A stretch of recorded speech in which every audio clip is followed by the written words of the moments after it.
See, Barkha, as I mentioned to you earlier, that since farming inputs are really high and the land holdings are really small, we are limited to 17 standard acres per unit. So unfortunately, even if you take 17 standard acres per unit, what happens is one labourer is costing you tentatively about 20. So you're saying farming is not lucrative anymore? That's what I told you earlier, that farming is no longer lucrative. Once there is a land ceiling on agricultural income, you have already put a ceiling on what one can earn from land. Would anyone here support taxing agricultural income? Would anyone on this panel support? I'll tell you, lot of farmers, because the land value has gone up. Okay. Now what happens? I've heard these stories, which may be once, just 1 in a million perhaps, that rich farmers are, after selling the land, they're asking ki bhai wo 4 chudiyon wali gaadi chahiye. Audi has got 4 rigs. They don't know this is Audi, but this is where, but now in continuation, I'll tell you, and I'll support this corporate sector. Now what happens? In order to increase employment, it is the private sector has to do it. But how is it competitive if your interest rate is 14%? You want to be competitive, you want to do your business, but your interest rate is 14%. So what you want to do, you want not to charge interest on savings. China has come up by increasing their savings.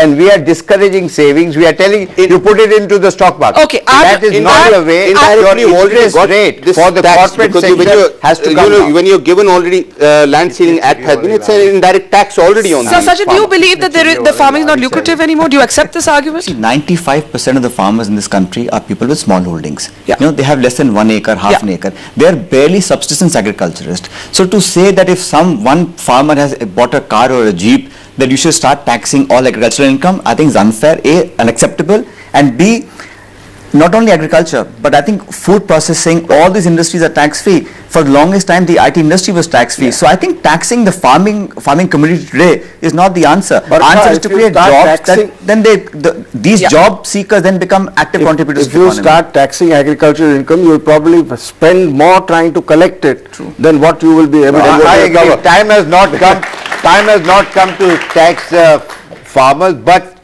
if you sell the land and if you are making a lot of money, then you can tax it. Okay, let's move on. A couple of points that I'd like to make about, one, the CSR initiative. Make one point because I'm on less time. Okay. So about the CSR initiative, okay, we have a 2% amount that we're going to spend, but how do we regulate, let's say I'm an industrialist, I allocate 2%. How do I prevent, my wife from going to Davos and, and claiming that as an expense, So we have to have certain amount of checks in there as well.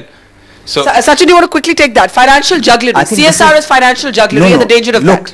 What we've done in the beginning is to make it very self-compliant, self-disclosure. There are no inspectors, there are no inspection, there are no government standing over your head and telling you what to do. Because I thought in the beginning, it's best to leave it very open, and I think the industry agrees with it. Now, believe me, if you want to cheat through CSR, you will find a way to do it. I'm going with a giant leap of faith, thinking that you want to spend the money. If your wife wants to go to Davos and spend money there, no matter how many regulations that are put in place, you will still do it. Fair enough. Let's have some faith in our industry also. Fair enough. Let's take a question here.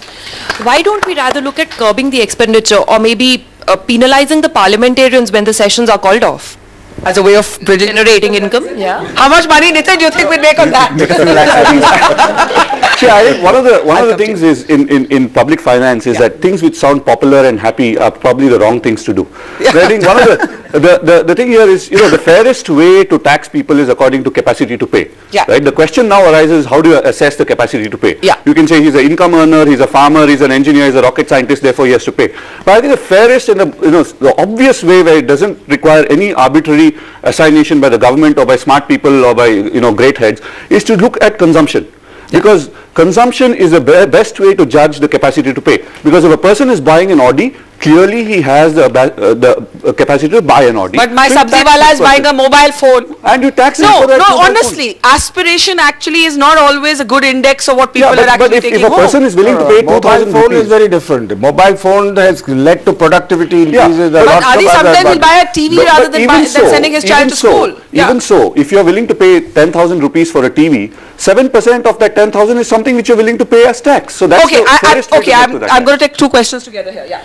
I have just a question that today corporates, it has been shown that corporates transfer their money in name of CSR spending to sham trust and other things, whereby it is just a way of transferring income and saving on the tax. So I think Sachin's already answered that. Let's take a question here. Why can't we introduce VDIS, that is voluntary disclosure of income schemes, every couple of years, and at the same time we instead of charging higher percentage from less people, like for 2,000 people, you should be saying why don't we have zero income tax for income earners, right? Because the amount of money, the economic cost of collecting that income tax is probably much more than. Okay, we're going to hear a story from this program producer. She was in one of the posh markets of Greater Kailash today, and she overheard two people talking, and we're going to hear what these two people were saying. Yes.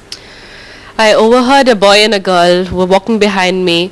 The boy had apparently heard about the tax for the super rich, as he called it, and he said to his friend, do you know now the super rich are going to pay 10% extra tax? So she turned around and she says, मेरे पापा को क्या फर्क पड़ता है, वो तो bank में पैसे रखते ही नहीं है.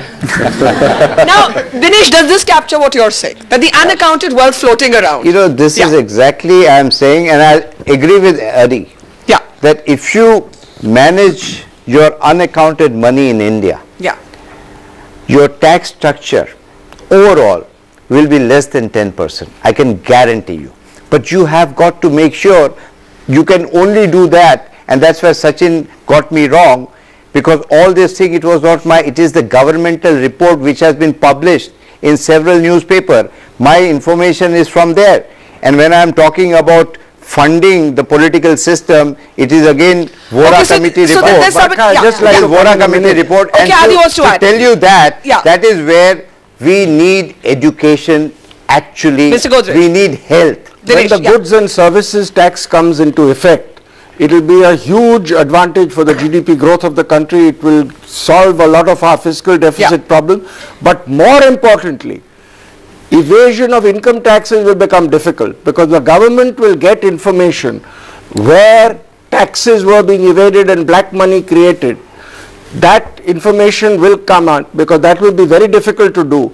And I think income tax compliance will increase dramatically after the GST comes. Okay, I have time for just one last question here, ma'am. Yeah, one thing was that the haves have to pay for the, yes, they have to pay for the have-nots. And they make money because they are the haves, and the have-nots don't make money.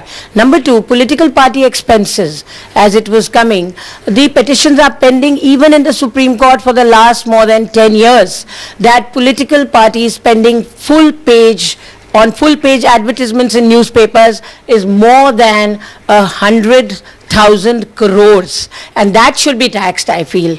Just as 1 crore, 10% tax on 30% surcharge is just a very small amount. Okay, I have to end. Kirit Parekh, wasteful expenditure, till that goes down, till government spending is seen to be this vast area of extravaganza.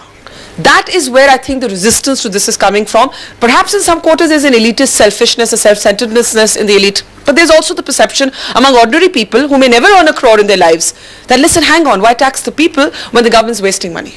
No, I think I completely agree that we should really have a system by which wasteful expenditure can be controlled. And one of the best way to do this would be to really have government out of as many things as possible, so that it doesn't really require all that money to do that. Restrict it to the few things.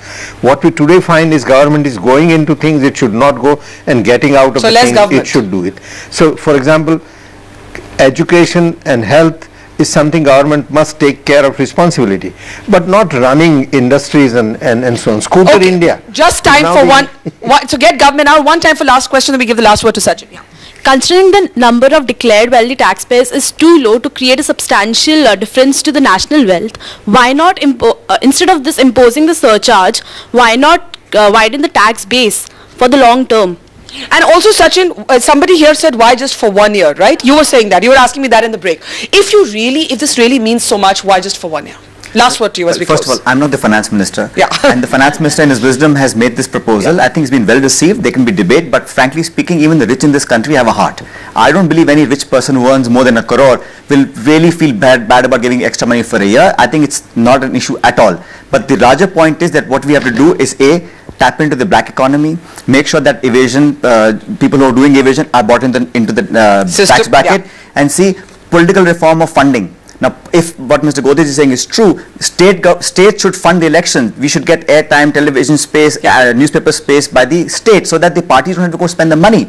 And frankly, the agencies today, I think, are far more robust with the technology, mobile, internet, etc. You can't get away with murder. 20 years ago, the Election Commission didn't know what's going on. Today, they are keeping tabs on everything. So it's not as simple and as bad as it's been made out to be. And hopefully, with all of us working together, we can improve it in the next year. All right, we end with much food for thought. I think one thing we all agree on is that this surcharge is just a minuscule sliver in the larger debate on how to bridge the fiscal deficit. Important points being made. You need less government in some sectors, more government in some sectors. The government's got that mixed up. There are those who feel that you could have seen more reform in this budget, and we didn't see that. And corporate social responsibility may be an excuse for some, but it's a beginning. Where are our Warren Buffetts? Where are our Bill Gates? We look towards industry to give us some of those more, and to the political system to clean up its act as well. Thank you very much for watching. Thanks everybody. Thank you. Oh yeah, we...